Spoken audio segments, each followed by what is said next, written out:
berdasarkan tabel partikular tadi, sekarang kita kerjakan latihan 3. Di sini ada 3 soal, tetapi yang akan saya bahas hanya cukup nomor 1 dan 2.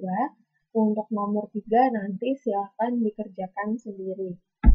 Nah, yang pertama, nomor 1, yaitu Y double aksen dikurang 4Y aksen ditambah 2Y sama dengan 2X kuadrat. Nah, yang pertama, kita cari dulu solusi homogen padanan.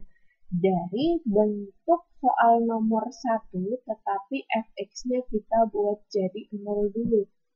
Sehingga polinomial karakteristik dihasilkan m kuadrat dikurang 4m ditambah 2 sama dengan 0. Ini kita cari menggunakan rumus ABC sehingga diperoleh 2 akar yang berbeda. Sehingga solusi homogen kita tulis berdasarkan bentuk nomor 1. Jadi C1 E pangkat M1X ditambah C2 E pangkat M2X. Untuk solusi homogen sudah diperoleh. Kemudian kita cari solusi partikular. Solusi partikular dihasilkan berdasarkan bentuk fx. Fx yang kita miliki adalah 2x kuadrat. Sehingga solusi partikular yang harus kita gunakan bisa kalian lihat di tabel partikular.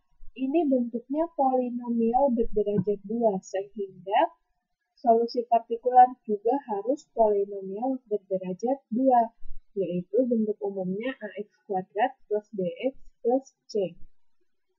Kemudian, solusi partikular yang akan kita pilih ini harus dicek terhadap solusi homogen.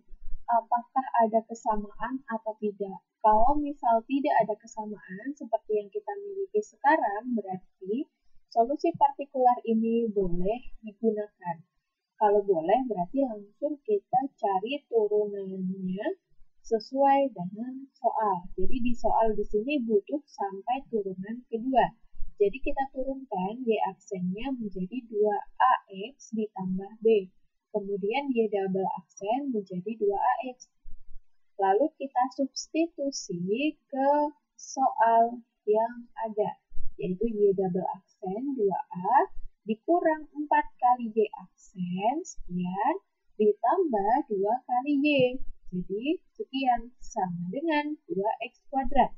Nah, untuk mempermudah perhitungan, yang ingin kita cari adalah nilai A, B, dan C. Jadi cukup kita samakan ruas kiri dan ruas kanan. Jadi untuk ruas kiri, silahkan kelompokkan koefisien-koefisien dari X kuadrat. Di sini cukup hanya ada 2A. Kemudian kita kelompokkan koefisien dari X. Ada 2 ya, ada 2B dan ada minus 8A. Kemudian yang terakhir, konstanta-konstanta kita kumpulkan jadi 1, yaitu ada 2A, minus 4B, dan positif 2C. Kemudian di ruas kanan juga kita buat lengkap supaya memudahkan. Polinomial berderajat 2-nya kita punya 2x kuadrat. Oh, berarti ada x yang memiliki koefisien 0, lalu ada konstanta 0. Kemudian kita samakan. Koefisien dari x kuadrat di ruas kiri adalah 2a, sedangkan di ruas kanan adalah 2. Jadi kita peroleh A-nya 1.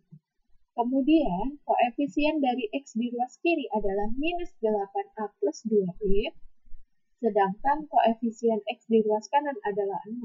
Jadi, dengan mensubstitusi nilai A yang sebelumnya kita peroleh, jadi kita dapat B-nya sama dengan 4. Yang terakhir, konstanta di ruas kiri ada 2A minus 4B plus 2C, sedangkan konstanta di ruas kanan adalah 0. Kita substitusi nilai A dan nilai B yang bersesuaian, sehingga kita peroleh nilai C-nya 7. Jadi, solusi partikular secara lengkap kita punya AX kuadrat, A-nya 1, jadi tinggal X kuadrat, kemudian ditambah BX, B-nya 4 jadi 4X, ditambah C, C-nya 7. Nah, setelah Setelah kita peroleh solusi homogen dan solusi partikular, kita jadikan satu menjadi solusi umum yang utuh, yaitu solusi homogen ditambahkan dengan solusi partikular. Demikianlah solusi umum yang diharapkan untuk soal nomor 1. Sampai sini ada yang mau ditanyakan? Kalau belum ada, saya akan lanjut ke soal nomor 2. Nah, di soal nomor 2 ini, cara yang sama kita lakukan untuk memperoleh solusi homogen.